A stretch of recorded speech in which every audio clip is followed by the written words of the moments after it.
আমি যখন সোলে বিটিএস এর কনসার্ট দেখতে গিয়েছিলাম তো তখন আমি কিছু শপিং করেছিলাম।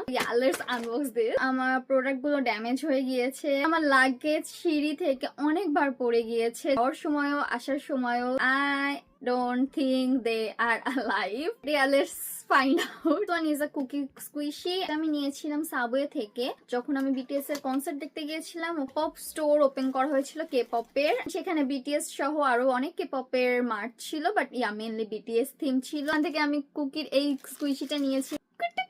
So soft and cute, but আমি এটাকে স্কুইশ করতে পারবো না কারণ এটা নষ্ট হয়ে যাবে। আমি এটা প্যাক করে রেখে দিব এভাবে। আমি নিয়েছিলাম এটা হলো জংকুকের একটা ফটো কার্ড কি হোল্ডার। এটা টাইনি টানের বাটার থিমড কিরিং হোল্ডার আছে। এখানে 7 জনেরই পিকচার আছে, যেটা এরকম দেখতে। যদিও আমি বেশি শপিং করতে পারি না কারণ আমার সোলে যাওয়ার টিকিট 2 বার কাটা লেগেছিল। এন্ড যারা জানো না, you can go and check my BTS blog, তাহলে জানতে পারবা যে কেন। সো এর জন্য আমার বাজেট শেষ হয়ে যায় এন্ড আমি বেশি শপিং করতে পারি না।